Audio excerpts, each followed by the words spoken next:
Ligesom med alle andre teorier, som vi har gennemgået, og de modeller, som vi har gennemgået, så er der en række faldgrupper, også i forhold til 360 graders måling og 360 graders feedback. Den underliggende antagelse, som vi har skrevet her, det er, at selvbevidsthed, det virker sådan set motiverende for udvikling, og det dermed bedre de efterfølgende præstationer. Det vil sige, at hvis nu vi laver en 360 graders måling på dig, og du har jo en opfattelse af dig, og hvordan du fungerer i forhold til et eller andet givet, og jeg så har en evaluering eller opfatter dig på en anden måde, så den diskrepans eller den forskel, der er mellem Franks egen opfattelse og min opfattelse, at det vil generere selvbevidsthed som sådan, og det så vil føre til udvikling. Og det kan man godt sige, jamen det er jo nok en sandhed, dog med modifikationer. Og det skal vi kigge på her i forhold til nogle af de faldgrupper, som der er, eller vi kan kalde det sårbarhed og svagheder, 360 graders målinger. Den første, det er, at der er altså tale om en indgribende yderstyring. Det kan godt være, at Frank han skal evalueres 360 grader rundt, men har Frank bedt om at blive evalueret 360 grader rundt? Hvis Frank ikke har det, hvad kunne det så generere af reaktioner i Frank? Ja, det kan være alle mulige. Altså. For eksempel? Ja, jeg kunne blive vred, eller jeg kunne føle mig udstillet, eller... Præcis. Men nu hvis der bliver målt et eller andet, som gør, at du bliver altså frygt for, hvad finder de frem til, ikke? Og hvilken konsekvens har det for mig? Altså, der er en hel masse ting. Og man kan jo sige, at det ville være endnu værre, hvis det var, at vi ikke skulle give en 360 graders måling på Franks evne til at udføre en given opgave, men det handlede om den måde, han var på som menneske herinde. Jeg vil da også sige, altså hvorfor skal jeg gøre det? Jeg vil da også vide, hvor sindigt for mig, ikke? Altså. Ja. Hvad mener du med det? Nå, men jeg mener altså, det skal da ligesom organisationen, altså den yderstyrede organisation, skal jo komme med nogle rigtig gode argumenter for, hvorfor at det lige skal sættes i værk nu, og hvorfor skal jeg lige være en del af det. Så det Frank egentlig lægger op til, det er, at han jo som den, der skal evalueres, ligesom skal acceptere formål og mål med den evaluering. Og nu hopper du lidt længere ned, end det jeg har vist nu, men det er fordi, du er hurtig. En anden faldgruppe, det er, at givet der ikke er tillid mellem den, der skal evalueres, og organisationen, altså at Frank han har manglende tillid, det kunne være til mig som hans forretningspartner, jamen så kunne det godt være, eller den anden vej rundt, at der kunne genereres fejlagtige svar. Det vil sige, at hvis jeg nu ikke har tid til, eller har tillid til, at Frank han ligesom tager det til sig, som jeg nu egentlig fortæller om, så kan det være, at jeg ikke vil nævne det, eller jeg vil modificere det. Og det er jo selvfølgelig en faldgruppe, fordi så bliver de svar, som jeg leverer, faktisk ikke gyldige. En tredje faldgruppe, det er jo, jamen lad os nu antage, at jeg ejer Adulgera fra Lambda, og du bliver demoted, degraderet til menig medarbejder.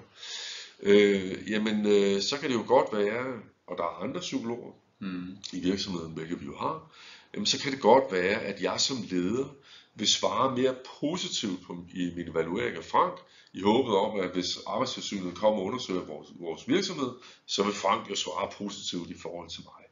Så det er selvfølgelig en faldgruppe. Man kan også sige, at nu snakker vi ikke om dig, men det er sådan set en grund til, fordi vi arbejder på samme niveau og ejer vores virksomhed.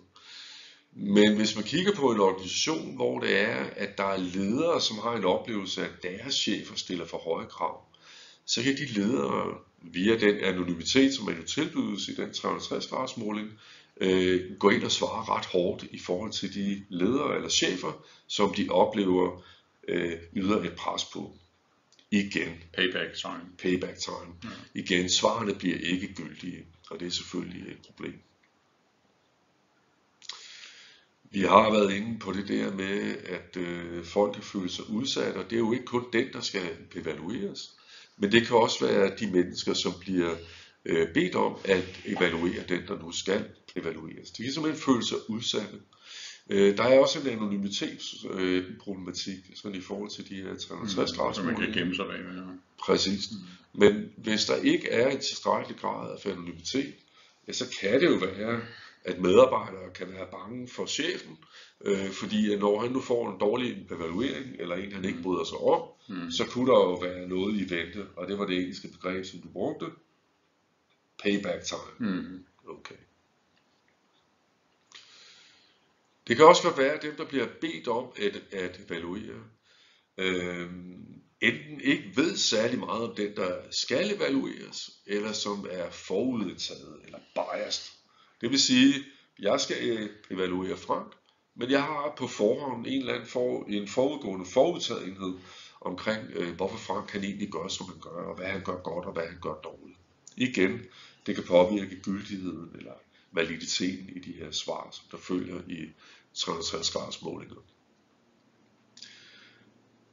Hvis det er sådan, at de 360-graders målinger, som der gennemføres, hvis ikke de er struktureret ordentligt, hvis ikke de er velforberedte, hvis ikke man har annonceret det ud i organisationen, så kan det simpelthen skabe mistillid, frygt og en række andre ting. Så det er selvfølgelig vigtigt, som du også siger, du som den, der bliver evalueret, skal jo ligesom acceptere formål og mål med den evaluering, og du skal også acceptere de parametre, som du bliver målt på. Hvis ikke det sker, jamen, så vil du være forbeholden over for det, som der kommer lige om lidt. Altså den evaluering, som du får. Men man kan også vende den om og sige, at det gælder sådan set også dem, der skal evaluere lederen eller evaluere Frank. De skal have accepteret formålet og målet med undersøgelsen. Det, der også er et problem i forhold til 360-graders målinger, det er, at vi skuer jo sådan set bagud i fortiden, fordi vi kigger på det, Frank har gjort. Vi kigger ikke på det, som Frank han bør gøre fremadrettet. Det overlader man sådan set til Frank selv, eventuelt støttet af en HR-medarbejder eller en udviklingskonsulent, til selv at finde ud af. Og det er en udfordring. Det kan være, at alle de spørgsmål, som bliver stillet gennem evalueringen, at de sådan set ikke er relevante i forhold til det, man reelt ønsker at måle på. Kan vi komme med et eksempel på det? Vi ønsker at måle Frank på baggrund af hvad? Sig et eller andet. Fritidsinteresser. Ja, det er jo nok en del af arbejdet, så den skøjter vi ind over. Men det kan være, at vi ønsker at måle Frank på, hvordan håndterer han, eller hvordan indgår han i samarbejde med sine interessenter. Hvis det der ligesom er målet, lad os bare sige, at det var målet for den evaluering, at finde ud af, jamen, hvordan gik det rent faktisk Frank i forhold til at samarbejde med de interessenter, som man havde, så skulle vi nok lade være med at måle på andre ting. Med mindre at det var klart over for Frank og dem, der skulle evaluere Frank. Det kan også godt være, at spørgsmålet i evalueringen ikke er skarpt nok formuleret. Den giver sig selv. Altså det er, hvis spørgsmålet ikke er skarpt, så er der risiko for, eller der er åbenhed, eller åben for, at der kan misforstås spørgsmål, eller man bliver spurgt i vest og svarer i øst.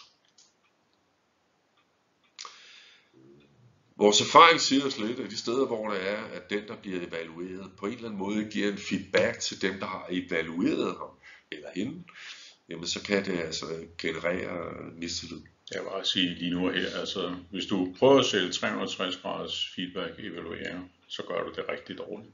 Gør jeg det? Du kommer ikke til at sælge rigtig meget. Der har været mange penge i det. Men det er nu ikke for bare at hamre 360 graders evaluering ned, fordi der er også en række fordele, og der er nogle ting, som man kan gøre, for de faktisk bliver virkningsfulde. Men det kræver lidt finesse, det kan vi komme lidt tilbage til. Det er jo meget subjektivt, det er jo meget baseret på interrelationelle, kan man sige, faktorer, altså der går ind og, altså interpersonelle faktorer, der går ind og skubber det i alle mulige retninger, som er lidt ude af kontrol. Sådan er min fornemmelse nu, efter kun er nået til nummer 9. Ja, men det er rigtigt. Men det der kan virke som en buffer mod det er, at formål det er klart accepteret af alle parter, at spørgsmålene de er klart formuleret og så fremdeles. Altså faktisk gør det modsatte af det, vi egentlig påpeger som er sårbarheder eller svagheder. Nummer 10 er det så den sidste, vi tager lige nu. Okay. Jeg må ellers stoppe. Jamen, der kan faktisk ske det i nogle organisationer, som siger, godt, her der indfører vi 360 graders evalueringer. Der sker der faktisk nogle steder det, at den generelle feedback, som man giver hinanden i hverdagen, den ligesom holder inde. Fordi der er jo de her 360 graders målinger, som vi har med tredje måned, og så forholder vi jo sådan set til det. Og det er selvfølgelig en udfordring. Det koster penge at få gennemført en 360-graders måling. Vi klikker en gang til. Ja, men det koster penge, hvis det er, at man sætter dem i værk. Og det er også sådan, at der er ikke blevet lavet effektmålinger i forhold til, jamen, når vi nu påpeger, at når den, der evaluerer Frank, de nu påpeger her, Frank, har du nogle udviklingsområder? Der er faktisk ikke blevet lavet nogen undersøgelser af, hvorvidt at folk, der bliver evalueret, faktisk går ind og udvikler sig på de parametre, som der bliver påpeget. Det lyder lidt overraskende, men sådan er det. Nogen vil hævde, at de selvfølgelig laver undersøgelser, men der er ikke foretaget videnskabelige undersøgelser. Og det er selvfølgelig et issue, at hvis organisationer poster rigtig mange penge i det, og iværksætter et instrument, som faktisk er ret sensitivt, og som kan skabe en del ballade, at man ikke har gjort sig overvejelser omkring, jamen, fører det så til udvikling i forhold til de områder, som der bliver påpeget, at der bør udvikles. Det er selvfølgelig en udfordring. Slutteligt, så kan man også sige, at der er sådan set ikke blevet foretaget nogen, i hvert fald ikke videnskabelige undersøgelser omkring dem, der bliver evalueret. Hvordan har de rent faktisk opfattet det? Hvad har de haft for reaktioner? Og der kan man sige, at det er nødvendigt. Ja, det tænker vi umiddelbart, ja. Altså hver eneste gang, man går ind og laver en undersøgelse eller en intervention, så er det ret hensigtsmæssigt at være skarp på, hvad er faldgrupperne her, og hvad skal vi huske at følge op på, og hvad er det, vi lige skal afdække, før vi siger, godt, den køber vi rent faktisk.